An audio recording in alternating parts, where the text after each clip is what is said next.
Presenting with us today is Kate Conroy, Product Specialist, Google Australia, and Sam Clarke, Sales Engineer for ChannelAdvisor.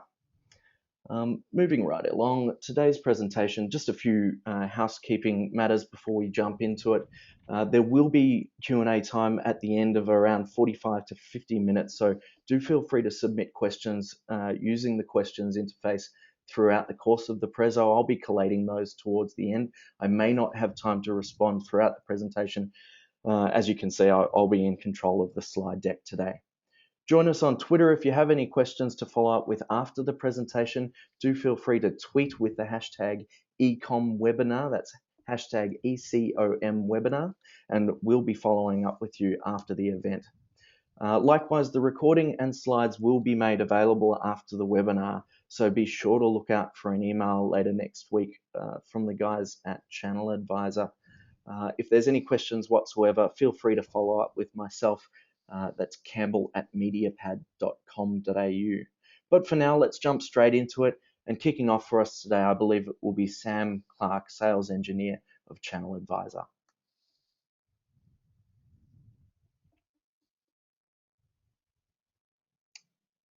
Sam, do come in.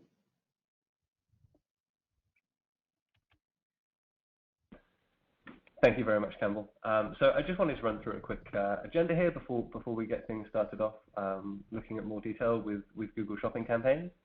We're just going to do a quick overview of who ChannelAdvisor are and what we do, have a look at some of the trends that we've seen, for the most part historically with Google Shopping, and also have a quick discussion around how we think those trends will affect the move to Google Shopping campaigns. We'll be looking at some of the benefits of the new functionality that have been added in, how that's affected how our system works, but also how we've adapted our technology to help retailers with this transition. We'll be looking at the tools that are available, some tips we have, and then, like you say, there'll be time at the end there for a bit of a Q&A session. So just a quick overview into ChannelAdvisor then. We're the leading software as a service platform for e-commerce channel. We were founded in 2001 and now have over 600 employees managing over 2,500 customers. And we're now processing over $4.4 billion in GMV. As you can see from this next slide here, we're trusted by thousands of some of the largest retailers internationally. And work with these retailers on many different levels through all different aspects of online retail. Just a quick view into the tools that are available through the ChannelAdvisor platform. Whilst we're talking more specifically today about Google Shopping and its links with AdWords, we also work with retailers through other aspects of digital marketing suites. So things like comparison shopping engines. We work directly with some of the largest marketplaces around the world. And we also work with a huge array of third-party stores and other online offerings. So we make it fairly simple for retailers to integrate their data to each of these different third-party channels. And we help to then automate, optimize, and expand through those channels and help retailers grow internationally. So just a quick look at some of the trends that we're seeing, or have seen rather, with Google Shopping locally in Australia, almost immediately as it was released last year. Having worked with Google internationally, this is something we have a fair amount of expertise in. And when we talk about the statistics for Google Shopping, we tend to split this out into two buckets. So a lot of what we work with has always been, and it's where we tend to build up a lot of our information and case studies to then help retailers elsewhere in the world manage their shopping campaigns effectively. So internationally, largely over in the US, we see the conversion rates are 2% higher than non-product listing ad campaigns.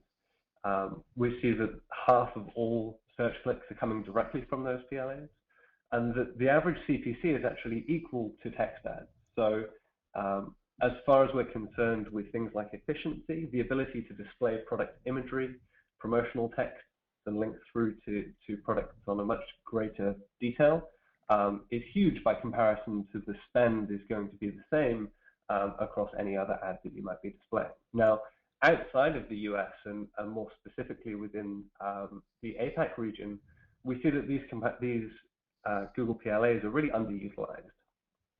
There's a huge amount of missing information with what's being displayed through PLAs. We also find that a lot of people tend to fall into what we call an all products bucket, where they're really just kind of getting their products listed initially and not running much optimization across those products. I'm really just using it as kind of initial way to grab customers' attention as opposed to optimizing it and driving traffic and revenue through those campaigns.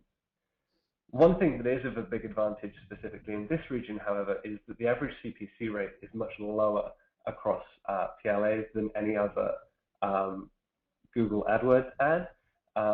And so we're still at a good advantage to continue driving traffic at a much lower cost than elsewhere in the world.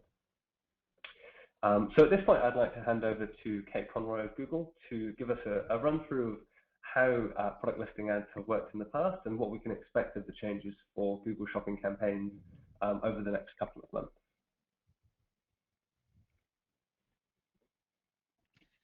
Great. Thank you so much, Sam, and thanks, Campbell, for having me on the call today, and hello to everybody who's joining us. For those of you who've been watching industry trends for a while, you should be pretty familiar with the story that you can see on the screen in these images. Shopping is now something that consumers do in any location, on any device, at any time of day. And with the increased adoption of mobile devices, we find ourselves checking our tablets or our phones while we walk down the street, during our lunch breaks, between commercials on the sofa, and even while we're at the store.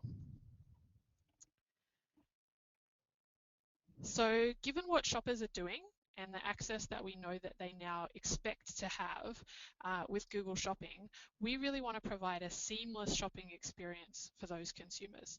So whether they're, say, at home, maybe looking for a gift for their mum, like a new mixer, maybe they're waiting for the bus, thinking about a new microwave for the office kitchen, or maybe they're in between meetings shopping for Christmas toys. And so we've continued to test and improve those experiences as well to create the most seamless experience that we can between retailers and shoppers. At Google, we've been doing a lot to continuously improve Google Shopping. And over the last kind of year or so, as Sam was mentioning, the result has been notable growth. So there's now about 1 billion products globally in Google Shopping, and we've seen phenomenal click growth year over year. And hopefully, for those of you guys who are participating, you've seen that translate into more clicks through to your website. In addition, Google Shopping has branched out internationally, and it's now live in 23 countries. So it's increasingly being used as an export marketing channel as well. So if we look at the current experience for retailers, in general, most folks are reporting to us that they're finding success with product listing ads as it exists today. We've heard that Google Shopping is helping retailers engage with customers who are highly relevant and already interested in the products that they have to sell. And the product listing ads are helping them build a digital shelf and showcase their inventory. But that doesn't mean it's perfect. So at the same time, we've heard a lot of feedback about where we could make improvements. We've heard loud and clear from retailers, both big and small, that Google Shopping is not as intuitive as it could be and that your time is precious. We've also heard that managing product data in the Google Merchant Center isn't as simple as it could be. And we've also heard that managing product listing ads campaigns within AdWords, some folks have told us they find that a bit confusing. Another piece of feedback that we've heard is that after you've gotten a campaign up and running, it's difficult to optimize and maintain, to know what the best thing to do is to kind of increase that traffic, as Sam was mentioning. We've heard that if you're not sure if your campaign is set up correctly, unclear about how to increase your incoming traffic, or even how to just track and manage what you have live now.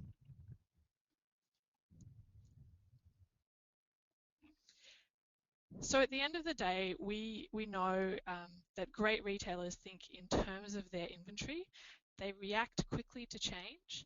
and they optimize things according to inventory levels, customer trends, seasonality, and more. So what we said to ourselves at Google, we said, wouldn't it be nice if you could manage your product listing ads just like you manage your store in a way that intuitively makes sense to retailers? And so this is the reason that we've come up with shopping campaigns in response to that feedback. We've heard it loud and clear that you'd like that change, and so we're excited to share it as a better way to manage your product listing ads.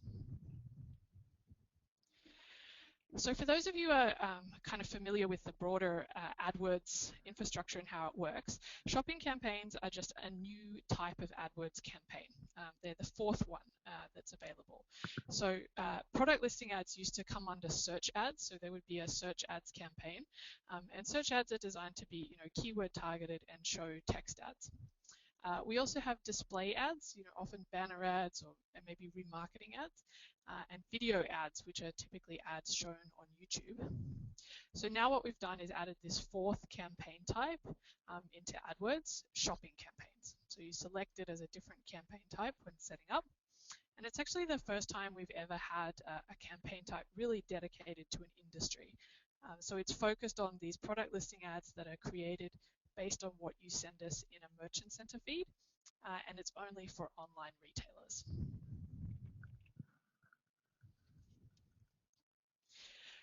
So I'll dive in a little to the benefits of shopping campaigns. Once we kind of broke these out from search campaigns, we were able to really kind of focus them in on what retailers want. So they offer a retail-centric campaign management style. They also give you really robust reporting so that you can really easily analyze their performance. And finally, they provide competitive landscape data, that stuff that everybody was asking for, so that you know how to identify opportunities and optimize your campaign. So what we'll do just for the next 5 minutes or so is dive a little bit more deeply into each of these three. So first up, retail-centric campaign management. With retail-centric campaign management, shopping campaigns have streamlined how you manage and bid on your product inventory.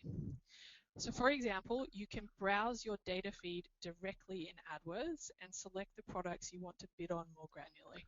This is a huge request we had from people. They were kind of tired of having to flip back and forth between their feed in Merchant Center and their setup for their campaign to try and work out, oh, can I set up a product target for this? Have I got it in my feed? Also, you won't have to worry anymore about overlapping product targets or orchestrating the lowest bid for your all product targets. So if you think of a Venn diagram, there won't be any more overlaps between your product targets. Lastly, when you subdivide your product groups, a catch-all group for everything else is automatically created. So that makes sure that we don't miss out any products and all of your products are covered.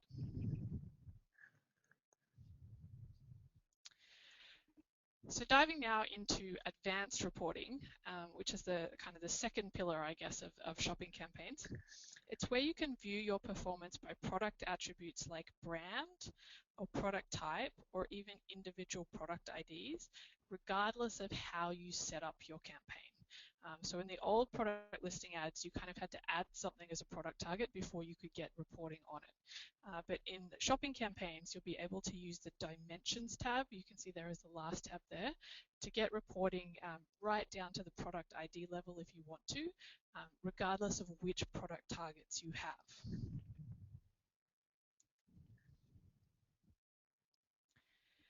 And then last but certainly not least, in response to the many advertisers who previously weren't sure how to improve their traffic from product listing ads, the new shopping campaigns provide benchmark data. So for example, they'll show you your maximum cost per click bid and then a benchmark cost per click bid from advertisers who have similar products. And the same for click-through rate. And we'll also show you your impression share. So impression share is like your share of voice. So hopefully those will help you understand, for example, how adjusting your bids might impact your performance.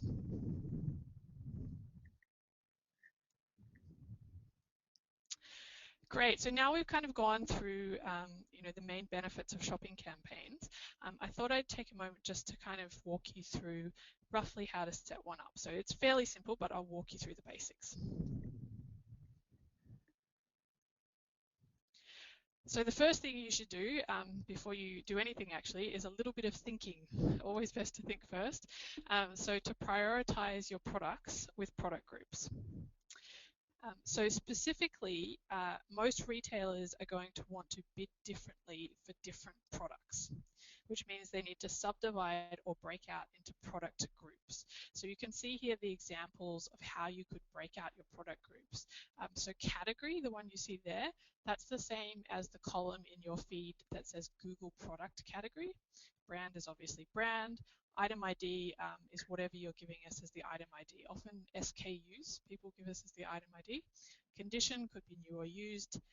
Product type is how you've specified the category according to your own business setup. So it might be like shoes or bags or something like that. And then custom labels are new for shopping campaigns, and they replace two attributes we had before called AdWords labels and AdWords groupings. So you can have up to 5 different custom labels columns in your feed, and you can use all of those for breaking out product groups. So when you break it out, it'll be quite similar to the product targets that you use today. So I'll walk you through an example of how this subdivision works. So I'm going to walk through it in the AdWords UI now, just quickly, and then I'm going to hand back to Sam after this, and he'll show you how it looks in the ChannelAdvisor UI. So this is for the AdWords UI. So once you've created your shopping campaign, on the Products Group tab, you'll see an All Products group by default. When you're ready to subdivide the All Products target into more specific groups, you click on the plus icon and you'll get a new window where you can choose how to subdivide. So you can see there in the example that there are 6 main options for how you go about subdividing. For example, category, which is the Google product category, brand, item ID, condition, product type, or those custom labels 0 through 4.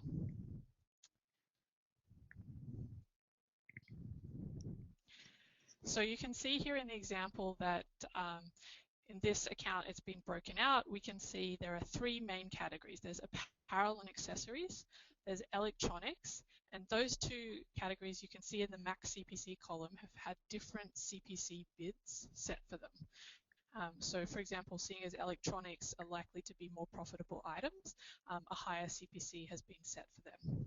And then lastly, there's everything else in all products, which acts as a catch-all for the rest of your inventory that you don't necessarily care to closely manage, but you want to promote at a lower bid.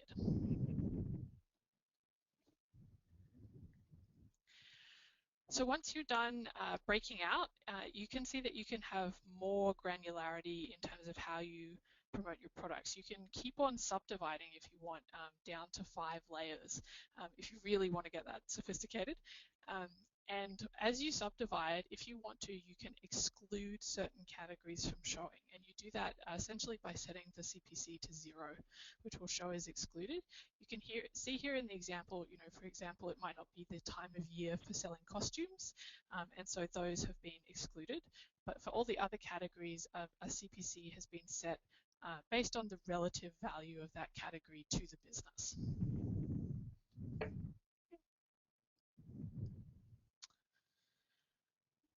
Okay, and as I mentioned earlier, the kind of third and last benefit for shopping campaigns is competitive benchmarking data.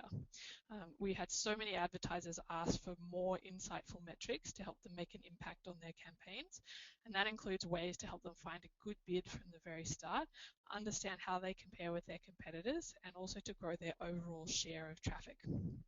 So you can see here, for example, for the electronics category, the click-through rate for this advertiser is around 0.5%, but the benchmark click-through rate for advertisers running on similar products is about 2.5%. So that gives this advertiser some indication of where they stand in relation to similar advertisers.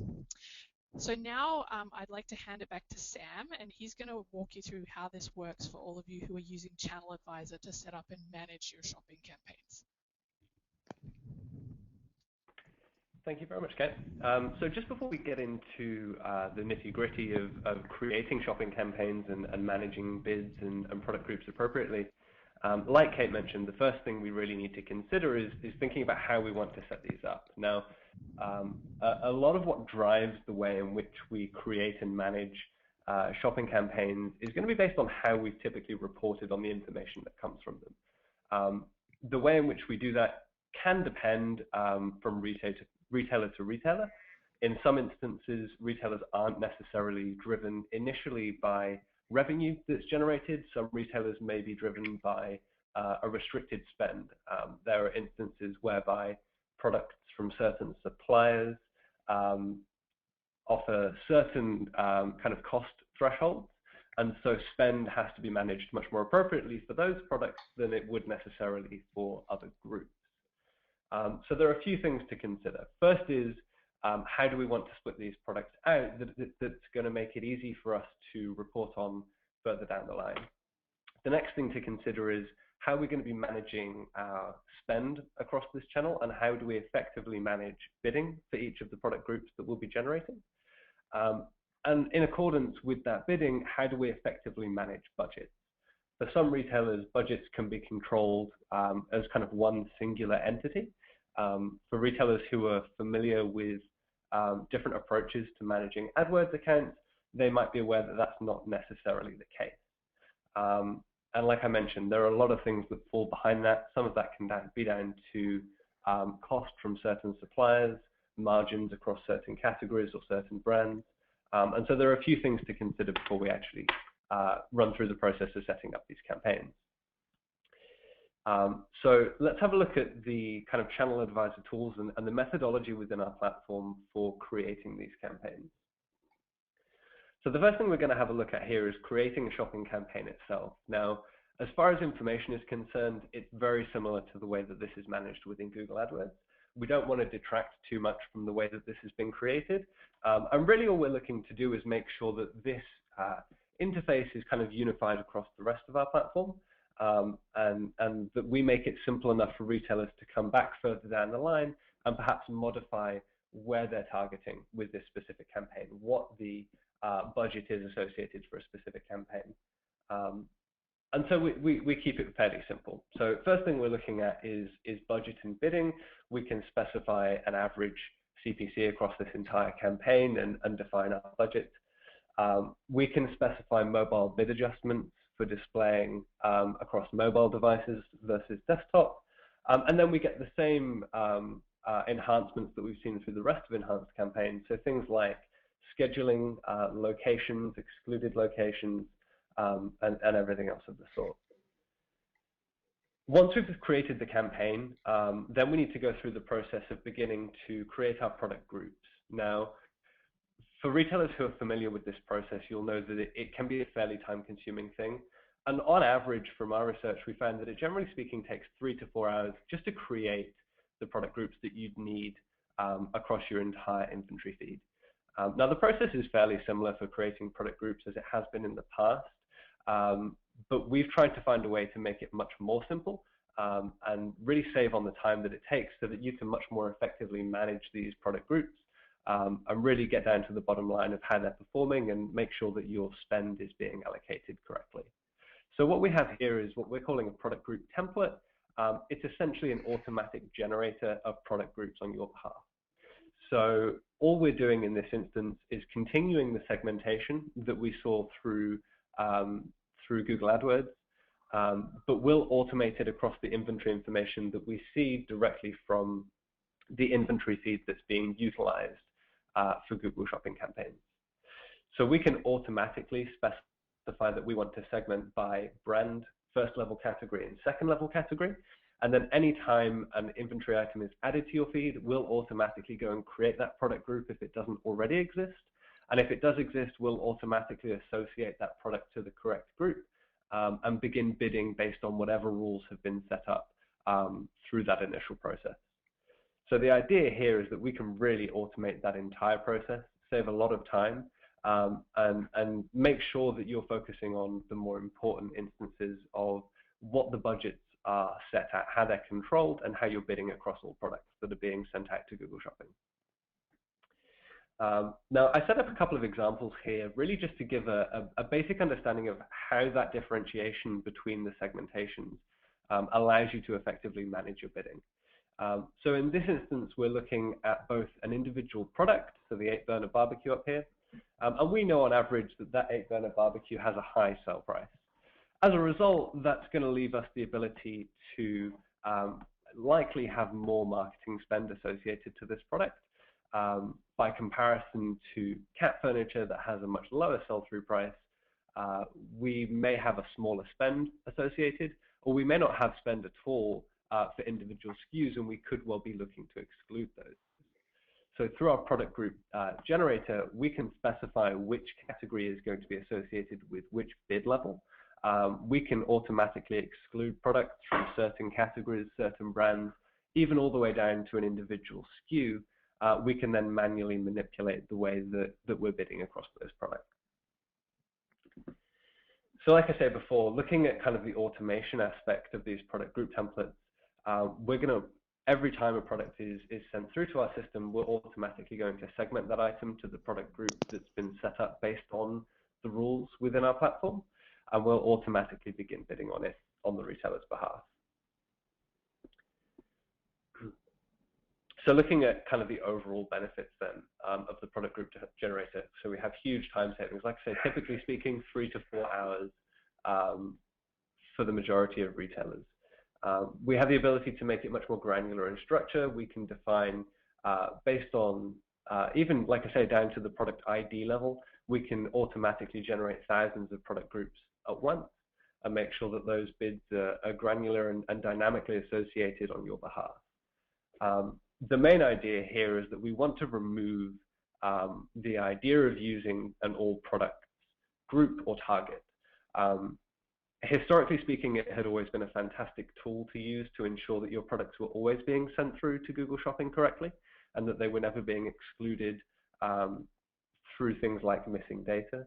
But if we can be as granular as to ensure that a correct bid is being associated at the category level, the brand level, or even the SKU level, we can make sure that we're not defaulting to inflated bids, or that we're not falling short on the bid that we're supplying for a particular product, and always ensuring that our products are being displayed correctly and that the maximum CPC is being utilized to ensure the highest amount of traffic or revenue can be acquired from that product. Now, once those product groups have been generated and we begin to see performance from some of these products, what's going to be important is the way that we continue to segment those product groups. As one example, we can generate a product group based on category, and over time begin to see that different conditions of that product are performing slightly differently. So here we have the example of new products versus refurbished products. And we can manually run through this product group, split out the product again by another identifier, and automatically reset that bid. So if we'd set a default CPC across the baby and toddler category of, let's say, 30 cents, and we saw that generally speaking, all refurbished products in that category weren't performing quite as well, we could automatically specify that any refurbished product is now dropped down to a 15-cent CPC. And we're continuing to see that segregation work properly, and we're not wasting any spend. Obviously, the savings that we would get from making sure the spend across that new segmentation is going to be redistributed to the products that we do know perform within that kind of higher level product group.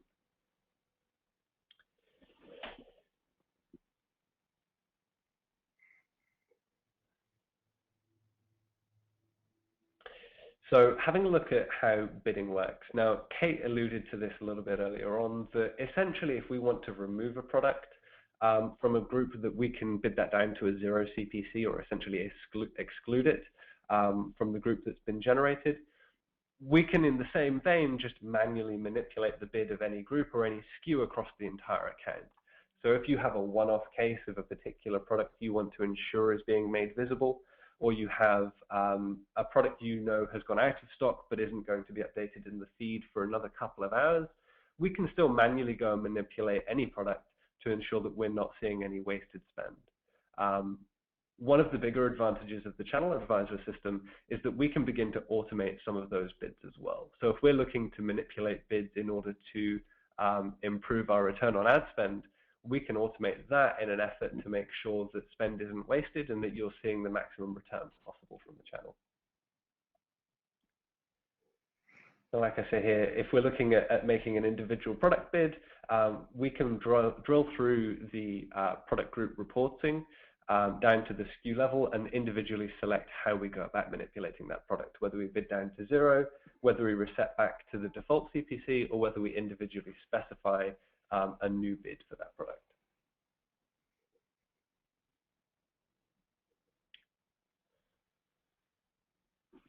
So a few tips then from us when it comes to transitioning. Now, I think it's probably worth pointing out that in reality, we're not going to be transitioning straight from from the previous set of Google Shopping to the new Google Shopping campaigns.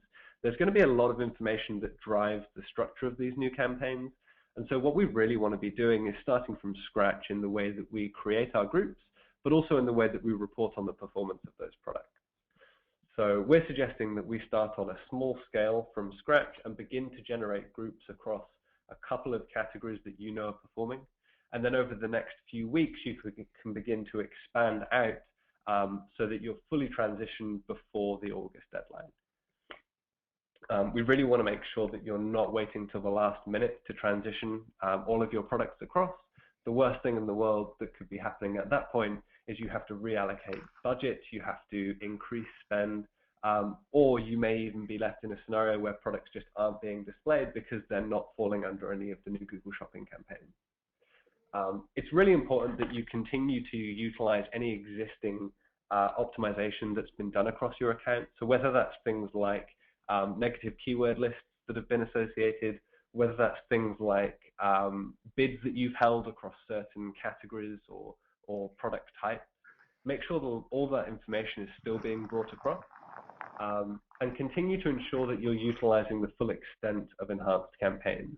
Make sure that you are considering mobile bids. Make sure that you're looking towards things like location-based targeting and excluding locations whereby items perhaps aren't able to be sent out. These are just a few things to consider. And I believe Kate now has a couple of things that she wants to talk through with regard to upgrading to shopping campaigns and what Google's advising from this point on. Thank you, Sam. We'll just whip through a couple of last tips from Google on upgrading to your shopping campaigns. I would definitely second what Sam said. It's a great time to kind of review what's been working and what hasn't with your regular PLA campaign. It's not kind of like a straight migration. Most people are using this as a chance to kind of do a bit of a sense check and a health check, if you like, and kind of redo things and get them just the way they like. The second point to make sure of is to double check your data feed. So just make sure that it's healthy. If you are someone who's been using either AdWords labels or AdWords groupings in your feed, you will need to use custom labels instead when you upgrade to shopping campaigns. Everything else will remain the same, but it's just for those, it's a very small percentage of advertisers, but if that's you, do make sure you double check your data feed. Third point, break out those product groups and set bids for each one. So, mentally think if you're an omni-channel retailer of walking into your store and how you organize it. If you're a pure play online retailer, think about how you do the navigational structure for your site now. That's probably going to be how you want to organize those categories and do your bids. And then, set anything you don't want to put a bid on for to excluded. That's also great, by the way, if you have a product recall. You can set the bid to excluded. And then last but not least, optimize ongoing with those competitive metrics. So use that benchmarking data, use that impression share data, and make sure that you can kind of leverage that to tell how you're performing relative to your peers, but also kind of relative to your ROI goals as well. So I think that's it from me. Campbell, we can go on to questions. Fantastic. Thanks, Kate. That was excellent. Kate and Sam, thank you so much for the presentation there. I know that there's quite a bit of jargon involved, and maybe for the initiate to Google Shopping, that might be a lot to take in, but we do have plenty of details up on the screen now for anyone that does have further questions to follow up with. As I said, I was accepting questions throughout that period. I haven't had a chance to look at them for fear of the screen sharing stop working. So let me just see if we can take a look at some of those questions now without anything going wrong. Now, there's a very few specific questions, and it would be interesting. I think the first one's probably directed more to Sam from ChannelAdvisor. I think you're probably one to take this, Sam. This is from Jonathan, and he's speaking specifically about eCorner's ePages platform and whether you have any APIs or plugins compatibility between ChannelAdvisor and that third-party platform. You might be able to speak more broadly towards third-party integrations as well. Sure thing. So generally speaking, the way that our system works with third-party integrations can be rather specific to the channel that we're looking at. In this instance, I'm not overly familiar with how an integration would work, but it's likely that utilizing flex feeds from our platform, we would be able to get information out into the third-party channel. I think it's probably worth looking at this in a bit more detail for each use case. More so than just a broad answer, but absolutely something we could look into doing there. Fantastic, Sam. A great response there. Jonathan actually then followed up with another question, but I think this one's actually for Kate. Kate, do you have any idea of when Google Shopping campaigns will be made available for New Zealand retailers? I wish I had $1 for every time I've been asked this question, a New Zealand dollar, no less. So New Zealand, unfortunately, we're not planning to launch Google Shopping in New Zealand this year. Possibly next year, we'll see how we go. Launching Google Shopping in a country is actually more detailed than you would think. It takes many months of engineering time to launch it in any country because we do a lot of customized tuning. For example, when we launched in India, we had a little bit of an issue where we were classifying saris as a kind of scarf instead of a kind of dress. So it does take some fine tuning. So I think at this point I can say fingers crossed for next year, but unfortunately not this year. Thanks for the smart, snappy answer there, Kate. I'm sure it gets pushed to you quite often whether it's going to open up in New Zealand. I'm sure there's plenty of retailers over there quite keen to try things out. Another similar question and a little bit off topic of Google Shopping. Neil has chimed in to ask about Google Trusted Stores. Now, Kate, I believe that you're still in beta there. Is there any relevance to the Google Shopping discussion, and what can you say on the matter? Sure. So just for anybody who's not aware, Google Trusted Stores is a beta that we're rolling out in Australia, and it's essentially both a kind of a badge of confidence, and it's also a program whereby we provide kind of a guarantee for consumers should something go wrong with their purchase and it can't be resolved.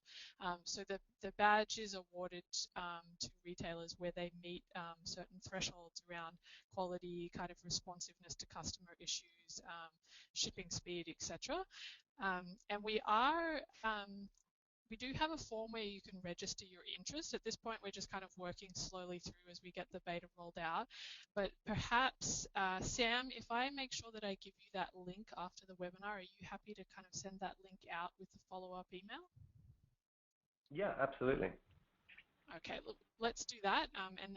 And if you are interested in signing up for Trusted Stores, as I said, we'll probably another kind of month or two, and I think we'll be ready to take some more people on board. So we'll send out that register your interest link, and you can definitely add yourself in there. Fantastic. And the questions are still coming through thick and fast. Everyone, I'd remind you that we are on time currently. We've got enough time for more questions, but if we don't happen to get to everyone, I will endeavour to ensure that our presenters today are able to address them after the fact. Also, a reminder, if you wanted to target our hashtag that we have for the presentation today, that's hashtag ecomwebinar, ECOM webinar. Scott has asked, and this, we might start with Kate and then see Sam's side of things. I know it was mentioned in Sam's presentation, but targeting by device. Sam's asking, is it possible on a very granular level, say if he wanted to dedicate 100% of his ad spend towards mobile only, or if he wanted to break it out between different device channels, how would that work? Yeah, it's a good question. So currently we don't let you kind of say, I only want to advertise, for example, on mobile.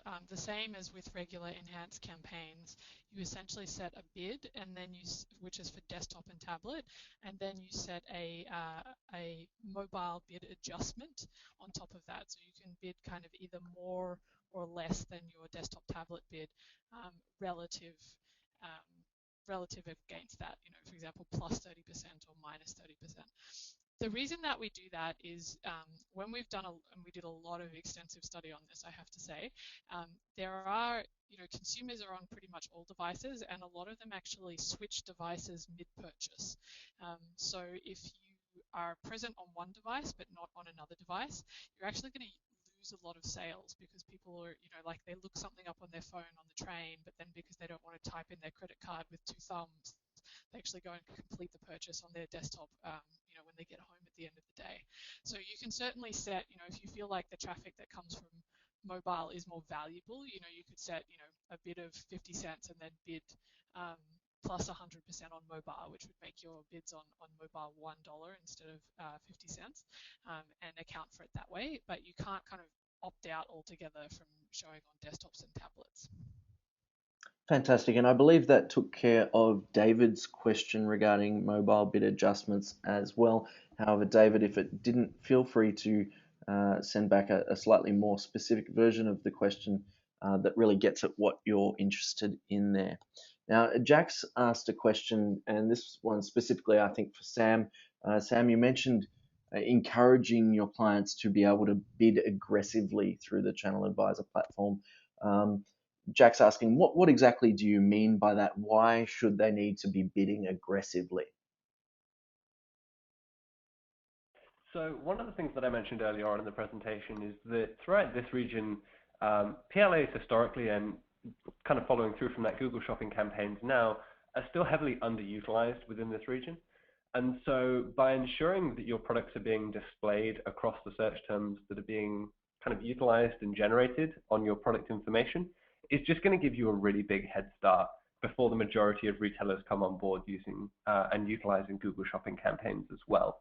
So it's not necessarily something that has to be done, but it's certainly going to give you a bigger advantage in the longer run as you start to build up credibility across your account, and also as you start to get a better understanding of where and how your products perform. You can utilize a lot of that information to filter out the products that necessarily don't perform, or to continue to showcase those that you know that do. Campbell, do you mind if I just jump in with a follow-up comment on that? Of course, Kate. Yeah. As Sam mentioned, there is kind of a first mover advantage to getting the data first, if that makes sense. But often I get a kind of question about bidding followed up with, well, what else can I do to improve how often I show, or to kind of improve my ranking, as it were, without changing my bid if I'm, up against an ROI threshold. And for those of you who've been using AdWords just as regular search ads for a while, you'll know that one of the big factors that we look at is click-through rate. So we want to serve users by showing relevant results. We can tell the results are relevant if lots of people click on them. And so we kind of give you a boost in the ranking, if you like, if you're getting a high click-through rate. So click-through rate is always affected by the parts of the ad that you see. So in terms of your feed, that means the title of the product, the image of the product, and the price. Those are the 3 things that will have the big effect on click-through rate. So if you're looking to improve your click-through rate, do make sure, for example, that your image is a high quality image. It doesn't have kind of words written over the top of it or something like that. That the title is relevant to what people are searching for. So maybe say, 500 thread count sheets rather than 500 TC sheets, if that's what people are actually searching for. And double check to make sure that your prices are competitive as well, and that will all help a lot. Well, fantastic. And another question for ChannelAdvisor, going back to Sam, there's actually two questions here that I believe are covering the same thing. Anna and Scott are both asking, now you've shown some screens there from ChannelAdvisor's UI. It sounds like Anna and Scott are current ChannelAdvisor customers, so they want to get ahead of these changes to Google Shopping, but they're saying they're not able to see some of the things that you were displaying there, Sam. Things like product target bids and performance granularity. Are they missing something there, or is that something that's yet to be officially released? No, it's all absolutely been released. I can certainly direct them to the right location. Perhaps if they want to get in touch with me after this, I can kind of run them through it in a bit more detail. So I'll make sure to send out my email to them afterwards. Fantastic. The product group template. The product group template can be found on the digital marketing overview page. So just within that main dashboard, there's a link to the right-hand side to generate that. And all of the other views that we saw are held within actionable reporting. So under actionable reporting, if you go to the campaign section and under create new, you'll see shopping campaign as an option there as well. But like I say, I'll make sure you get all the information that you need there. Fantastic. Thanks for that, Sam. And another question that I think probably suits your expertise, Sam, is linking product data from eBay. Say someone's only running an eBay store. Would it be relatively easy, say via ChannelAdvisor, to link into Google Shopping and start using that as a marketing channel? So one thing I'll prefix with, and I'll allow Kate to follow up in just a second, is that one of the prerequisites for managing Google Shopping campaigns is that you must own the domain through which you're trying to advertise on. So you directly as a retailer can't advertise your eBay listings through Google Shopping campaigns. Now, you'll have seen eBay listings under Google Shopping campaigns in the past, and you'll continue to see them show up through various search results. And that's actually something that eBay have worked with directly with Google for. So anybody who's listed a good till cancelled item on the eBay platform under a certain set of criteria will have a product listing ad, or in this case now a Google Shopping campaign, automatically generated for their item. I believe, and I can't be sure without double checking, that they're all done at a very low default bid, and there's not really much that can be done in terms of bid management or optimization. A lot of that's really just kind of as a free favor from eBay to help increase visibility of your items across multiple channels. Kate, did you have anything you wanted to add to that? You've actually hit it on the head, Sam. So eBay is, somebody who buys product listing ads on behalf of all of the sellers that they have. You're right in the sense that if you're an individual eBay seller, you don't have personalized control over the kind of bids that eBay will set for your products. They're going to kind of set them based on what they see driving the most traffic to the site. But they are kind of advertising for you for free, so there's that benefit. And Sam is correct. If you want to kind of have that control yourself, you will need a domain that you manage, that you're running as an e-commerce store, and then of course you can run your own shopping campaign. It's quite common, by the way, and we see this not just in Australia but in every country around the globe, for stores to have multiple presences. So they'll have their own domain which has e-commerce on it, and they'll have an eBay store and so on, and they may be doing shopping campaigns on their own for their own store, and then letting eBay pick up the tab for advertising their products via eBay. Well, fantastic. A great answer from both. Now, we've still got questions rolling in, and I am conscious of the time. I'll repeat again, we may not have time for everyone's questions, but the data of those questions will be sent on to ChannelAdvisor and shared with Kate as well, so that they'll be able to respond to anyone that didn't have their question answered. If there is anything pressing, again, I'd say you could pose it via Twitter, or to get in contact directly via the contact details you see on screen at the moment. Let me just grab out another question here that I think is quite salient to almost everyone. It's the issue of time delays, and I think both Kate and Sam, you've probably got your own take on these things. After actually uploading your data, it might be into Google AdWords directly. It might be via ChannelAdvisor. What kind of time delay can we expect before those ads actually start appearing? Maybe Kate, if you could start off from a Google perspective. Sure. So when you upload data to Google, it kind of goes through a couple of stages. So the first time you upload products to Google, we kind of send you for a round of approvals. And this, surprisingly, for most people, will involve an actual human. So sometimes it can take up to kind of 24 to 48 hours to sort of clear that hurdle initially. Once that's happened, things move a lot more quickly. So if you kind of upload a new product, that information is going to be represented within the merchant center, typically in kind of 30 minutes, max a couple of hours. And that's what we use, for example, when we cross-check your prices to make sure that your prices are accurate for policy perspectives. There can be another slight delay between merchant center and what shows in the actual AdWords ad. So, that may add kind of a few more minutes or tens of minutes there. So those are kind of the three stages, if you like, that you go through. Sam, what about for you guys? So really there are a couple of things to consider from an ongoing perspective. One is simply the sheer volume of products that are going to be included in any feed. Obviously, the more items there are, the longer it can take for a file to be generated and subsequently submitted. But on the whole, we tend to see the same kind of timing as once it's been sent, anywhere between 10 to 15 minutes later, it can be updated there.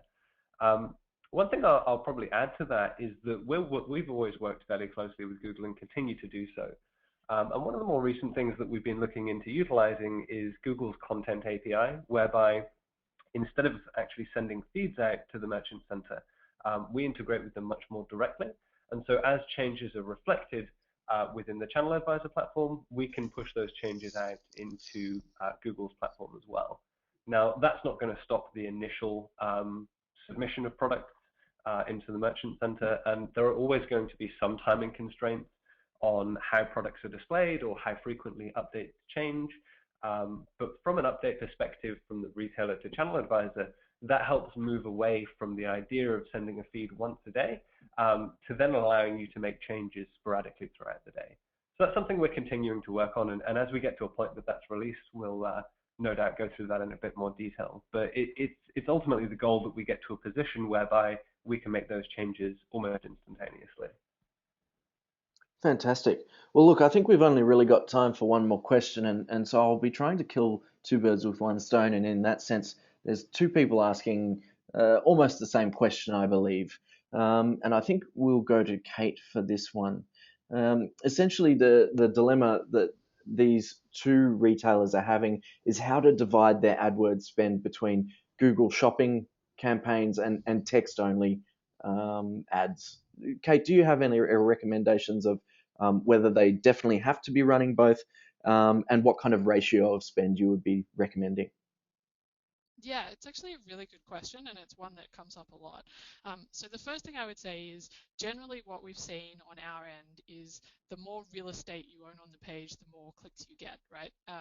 And so in terms of real estate ownership, you can have one text ad, and you can have up to a couple of product listing ads showing if you have multiple products that meet the search query. I think in the example Sam had before with cat furniture, which I didn't even know, by the way, that such elaborate cat furniture existed, but there was an advertiser there who had more than one type of cat furniture, and so they were showing multiple PLAs.